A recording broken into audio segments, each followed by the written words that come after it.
Hai teman, selamat datang di channel Sekate New. Jangan lupa pada teman-teman untuk like, komen, dan subscribe supaya tidak ketinggalan update dari channel ini. Mimin ucapkan terima kasih. Selamat menyaksikan. Ah, sial. Kenapa segala mogok sih ini mobil? CKK bisa-bisa telat sampai kantor. Mana ada janji sama Pak Lukas? Arkan terlihat kesal. Tidak biasanya mobilnya ini mogok. Padahal bulan kemarin baru saja diservis. Sambil menendang ban depan mobilnya, ia terus saja bergerutu. Sial sekali pagi ini. Mana perutnya sakit gara-gara memakan nasi goreng yang menurutnya terlalu pedas. Entah Tiara membeli di mana. Sudah kurang enak. Pedas pula. Ia melirik jam yang melingkar di pergelangan tangannya. Waktu menunjukkan pukul 7:30 pagi. Sementara ia janjian dengan Pak Lukas itu jam 8. Arkan tidak mau sampai keduluan bosnya itu. Tentu saja Arkan sangat mengenal Pak Lukas yang memiliki watak dingin serta disiplin yang tinggi. Pria itu menghubungi pegawai bengkel langganannya, meminta salah satu pegawai untuk datang dan mengecek kondisi mobilnya ini. 15 menit kemudian, seorang pria berseragam biru tua turun dari motor. Dengan perlengkapan montir yang ia bawa, pria itu segera menghampiri Arkan yang wajahnya sudah amat masam. Siapa yang tidak kesal ketika sedang diburu-buru mobilnya malah mogok? Lama gak, Bang? Tanya Arkan pada pria yang sedang mengecek mesin mobilnya itu. Ya, lumayan, Pak. Mungkin sekitar 1 jam, jawab sang montir. Arkan berdecak. CKK, aku bisa telat kalau begini caranya. Ya sudah, kamu betulkan dan bawa mobil saya ke bengkel saja jika sudah selesai. Pulang kerja nanti saya ambil, ucap Arkan pada pria yang merupakan petugas bengkel itu. Arkan sudah kenal lama dengan pria yang akrab disapa Jarwo yang merupakan salah satu pegawai bengkel langganan. Tanpa ragu, Arkan memberikan kunci mobilnya dan ia memilih untuk memesan taksi online. Sial kembali menerpa. Jalanan sedang macet saat itu sehingga tidak ada satupun taksi online yang bersedia untuk menuju ke lokasinya berasa saat ini. Waktu semakin bergulir. Sudah jam 8:04. Karena tidak mau semakin terlambat, Arkan terpaksa naik ojek yang kebetulan berhenti di depannya dan menawarkan untuk mengantar sampai ke kantor. Pakaiannya yang selalu rapi dan wangi kini sedikit kusut karena hempasan angin saat ojeknya membawanya itu ngebut agar cepat sampai di tujuan. Bukan hanya sedikit kusut, kemeja biru muda yang dipadukan dengan jas hitam itu kotor terkena cipratan dari genangan air yang terlindas kendaraan lain dan mengenai pakaiannya. Karena jalanan macet, ojek itu membawanya melalui jalan alternatif yang aspalnya rusak dan banyak genangan air dari jalanan berlubang. Astagfirullah, kenapa hari ini aku sial sekali? Masa menemui Pak Lukas dengan penampilan seperti ini? Arkan kembali mengumpat setelah turun dari ojek dan membayar ojek ugal-ugalan itu. Ia marah, tapi tidak bisa berbuat apa-apa. Toh memang dirinya sendiri yang meminta pada pengemudi ojek itu untuk mencari jalan alternatif dan ngebut agar segera sampai ke kantornya. Pak Arkan, Anda sudah ditunggu Pak Lukas di ruangannya. Baru saja sampai lobi, Sheila langsung memberitahu jika owner perusahaan ini sudah menunggu. Tentu saja Arkan menjadi panik. Ya ampun, apa tidak ada waktu untukku berganti baju dulu? Tidak. Sebaiknya Anda cepat ke ruangannya. Pak Lukas dari tadi marah-marah. Anda tahu sendiri kan beliau paling tidak suka menunggu, ucap sekretaris pribadinya itu. CKK, ya, baiklah. Arkan dengan kesal langsung masuk ke dalam lift khusus para atasan itu. Sheila yang bergeming di tempat nampak menahan tawa melihat penampilan bosnya yang begitu kacau hari ini. Karena biasanya Arkan selalu terlihat rapi dan juga cool. Tidak seperti sekarang yang kotor, kusut, dan rambut yang acak-acakan terkena angin. Arkan menolak untuk menggunakan helm yang diberikan oleh pengemudi ojek tadi. Tentu saja, ia tidak mau memakai helm bekas orang lain yang pastinya baunya tidak karuan. Oleh karena itulah, rambutnya Sukanjeti acak-acakan. Kamu tahu kan, jika saya tidak suka menunggu. Ini sudah 1 jam. Dan kamu seenaknya datang terlambat. Maaf, Pak. Tadi ada musibah kecil di jalan. Mobil saya mogok, ucap Arkan gugup. Ia yang begitu berkuasa di kantornya ini tidak bisa berkutik jika dihadapkan dengan sang pemilik. Dirinya duduk dengan ekspresi gugup, penuh kekhawatiran. Apalagi ketika melihat tatapan tak bersahabat dari Pak Lucas. "CKK, pintar sekali kamu beralasan. Dan lihatlah, apa seperti itu penampilan seorang CEO. Lucas Alexander, pemilik perusahaan Lucas Company yang merintis bisnis ini bersama kakaknya Lawrence Alexander yang tak lain adalah ibu kandungnya Yuna Ollister, nampak geram tatkala melihat penampilan karyawannya ini. Lama tak datang ke kantor, ternyata begitu banyak perubahan pada diri Arkan yang tak diketahuinya. Ya, Lucas memang jarang sekali datang ke kantor ini jika tidak ada hal yang sangat penting. Sama seperti kakaknya Lawrence, ia sangat menyukai kebebasan. Dirinya lebih senang berkeliling dunia, berteman dengan banyak orang dan mencari pengalaman baru. Tapi meski begitu, pria yang begitu modis dengan rambut shine blue itu tidak pernah abai pada perusahaannya ini. Dirinya tetap mengontrol semuanya dari jarak jauh.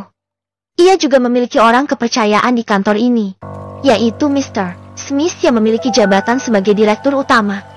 Dari Mr. Smith itulah ia bisa melihat perkembangan perusahaan meskipun tidak datang langsung ke kantor. Hanya saja, ia kecolongan soal pernikahan diam-diam yang dilakukan oleh Arkan. Ia dan Mr. Smith baru tahu setelah Yuna mengatakannya kemarin. Tentu saja ia akan memberikan peringatan kepada Arkan dan staf lainnya yang telah menutupi hal memalukan ini. "Sekali lagi saya minta maaf, Pak Lucas. Saya tadi naik ojek biar cepat sampai ke kantor. Saya janji tidak akan mengulanginya lagi," ucap Arkan dengan sangat menyesal. Lucas berdiri sambil menatap gedung-gedung pencakar langit dari jendela besar di ruangannya ini. Sementara Arkan duduk dengan perasaan tidak karuan. Entah mengapa perasaannya jadi tidak enak. "Untuk sekarang saya sedang tidak ingin membahas soal penampilanmu. To the point saja, saya menerima laporan dari Mr. Smith bahwa akhir-akhir ini kau sering sekali tidak masuk kantor atau datang dan pulang seenaknya." Lucas berbicara tanpa menoleh sama sekali pada Arkan yang kini nampak panik dan gelisah. "Saya minta maaf, Pak. Akhir-akhir ini saya ada urusan keluarga yang mendesak. Ibu saya juga baru saja keluar dari rumah sakit," ucap Arkan mencoba untuk menjelaskan. Lucas tersenyum sinis. Ia membalikkan tubuhnya, menatap Arkan dengan tatapan yang sulit diartikan. "Urusan dengan keluarga?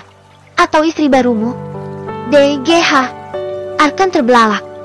Dari mana Pak Lucas tahu soal istri barunya? Apa Tiara yang membocorkan ini semua pada pemilik perusahaan ini? Tebaknya. Tapi Tiara kan tidak mengenal Pak Lucas. Tidak mungkin jika Tiara yang membocorkan hal ini. Lagi pula ini juga aib untuk Tiara. Apa mungkin para staf dan bawahanku berkhianat dan membocorkan soal pernikahan keduaku ini? Arkan tidak tahu jika sebenarnya Tiara lebih dulu mengenal Lucas daripada dirinya. Tapi lagi-lagi Tiara memang merahasiakan itu semua. Tiara berpikir jika Arkan tidak perlu tahu bahwa dirinya lah yang meminta Lucas untuk memberikan jabatan terbaik di kantor ini pada suaminya. Arkan hanya tahu jika dirinya naik jabatan karena kepiawaiannya serta kerja kerasnya selama ini. Wajah Arkan semakin terlihat menegang. Apa ini alasan mengapa Pak Lucas memanggilnya?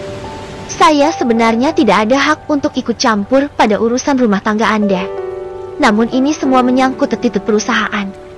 Pernikahan diam-diam akan menjadi resiko besar untuk perusahaan ini. Saya tidak mau jika urusan Anda akan membuat nama baik perusahaan saya hancur." Jeti dengan sangat menyesal. "Bapak Arkan Hendrawan, mulai saat ini, jabatan Anda akan dicopot. Anda akan ditempatkan di bagian staf HRD seperti awal Anda bekerja. Dan untuk yang lain hal mengenai gaji dan sebagainya, akan menyesuaikan sesuai jabatan." Arkan terhenyak. Ia bahkan tak mampu berkata-kata. Pernyataan Lucas benar-benar membuatnya syak. "Apa? Ini tidak bisa. Pak, Anda tidak bisa menurunkan jabatan saya begitu saja. Saya akan selesaikan urusan rumah tangga saya. Saya mohon agar Anda tidak mendengar tentang gosip ini secara sepihak saja." Arkan tentu saja tidak terima jika ia diturunkan jabatannya. Apa-apaan ini? Masa hanya karena menikah lagi, ia jadi turun jabatan?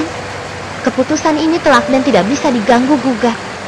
Selain menikah secara diam-diam, penilaian Anda akhir-akhir ini pun buruk karena Anda sering tidak masuk kantor tanpa sebab. Anda masih ingat bukan jika kedisiplinan dan kejujuran adalah motto utama perusahaan saya? Jika Anda tidak terima, Anda bisa keluar dari perusahaan ini. Saya paling tidak bisa mentolerir soal kebohongan. Jika dalam rumah tangga saja Anda diam-diam membohongi istri pertama Anda, bagaimana dengan perusahaan ini? Bukan tidak mungkin Anda juga akan berlaku hal yang sama. Sebelum itu terjadi, maka saya akan mencegahnya dengan tidak menjadikan seseorang yang telah menikah secara diam-diam menjadi CEO di perusahaan ini. Arkan mati kutu. Ia benar-benar tidak percaya jika akan mendapatkan penghinaan serta direndahkan oleh atasannya. Pernyataan dari Pak Lucas membuatnya sangat yakin jika ada salah satu dari karyawan di sini yang membocorkan semuanya. Ia juga tidak menyangka jika menikah lagi akan memiliki resiko yang besar seperti ini. Tapi saya tidak sekejam itu. Anggap saja ini adalah masa training kamu kembali ke nol. Saya harap Anda bisa mengembalikan kepercayaan pada saya agar saya bisa kembali memberikan jabatan itu lagi. Ucap Lucas yang masih memiliki kemurahan hati untuk memberikan kesempatan pada Arkan. Sepertinya pembicaraan ini sudah cukup. Silakan kemasi barang-barangmu dari ruanganmu dan kembali ke ruangan staf. Untuk sementara saya yang akan menempati posisi CEO sampai saya menemukan orang yang jujur dan bisa dipercaya. Tegas Pak Lucas mengusir secara halus karyawan yang sebelumnya sangat ia percaya dan banggakan itu. Arkan keluar dari ruangan tersebut dengan lunglai. Ia tidak bisa berbuat apa-apa karena dalam perjanjian jika karyawan tidak disiplin dan melanggar peraturan perusahaan, konsekuensinya adalah surat peringatan, penurunan jabatan hingga pemecatan. Untuk sekarang, mau tak mau ia harus bekerja seperti dulu lagi sebagai staf biasa. Arkan akan berusaha mengembalikan kepercayaan owner perusahaan ini. Ia yakin bisa membuat simpati Pak Lucas dengan kinerjanya. Ia juga akan membuktikan jika poligami yang ia jalani saat ini tidak akan merugikan dan mencoreng nama perusahaan. Lucas duduk di meja kerjanya. Sebenarnya malas jika harus turun tangan secara langsung untuk menangani perusahaan ini. Ia sudah terlanjur nyaman menjalani hari-harinya yang bebas tanpa harus dipusingkan dengan pekerjaan CEO yang sangat menguras waktu dan pikiran. Tapi mau bagaimana lagi, meminta Juna untuk bekerja di sini pun tidak mungkin. Yuna sudah punya perusahaan sendiri yang merupakan peninggalan dari ayahnya. Pria tampan, matang namun berpenampilan modis itu membuka layar ponselnya. Tanpa sepengetahuan keponakannya, ia diam-diam mencari tahu soal Tiara dan apa yang terjadi pada rumah tangga karyawannya itu. Lucas yang sudah beberapa kali bertemu dengan Tiara pada berbagai kesempatan acara di kediaman kakaknya waktu itu, memiliki rasa tertarik pada sahabat keponakannya tersebut. Namun ketertarikan itu tidak pernah ia tunjukkan karena tahu jika Tiara sudah punya suami yang tak lain adalah anak buahnya sendiri. Pria tampan dengan manik biru itu menatap galeri ponselnya, di mana sebuah foto dirinya dengan Tiara saat pesta yang diadakan Lawrence 7 tahun silam, sebelum Tiara menikah dengan Arkan. Dalam potret tersebut, ia merangkul bahu wanita cantik bergaun hitam itu. Senyum mereka terpatri di wajah keduanya. Mereka memang tidak dekat. Hanya saja Tiara begitu menghormati Lucas yang merupakan paman dari sahabatnya, Yuna Allister. Sudah lama sekali kita tidak jumpa, Nona Tiara. Terakhir kali kamu menemui saya bersama Yuna untuk meminta jabatan CEO untuk suamimu. Tapi sekarang, suami yang begitu kamu dambakan telah mengkhianatimu. Apa kamu masih mau bertahan dengannya? Nona Tiara, apakah benar hubunganmu dengan Yuna hanya sebatas bersahabat? Jika benar, apakah aku ada kesempatan untuk mendekatimu bila suatu saat kau berpisah dengan suamimu? Gumam pria bermata biru itu bersenandika. Ia tersenyum-senyum sendiri membayangkan wajah Tiara yang ia temui beberapa tahun yang lalu.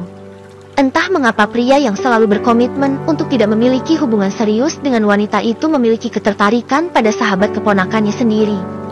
Bersambung.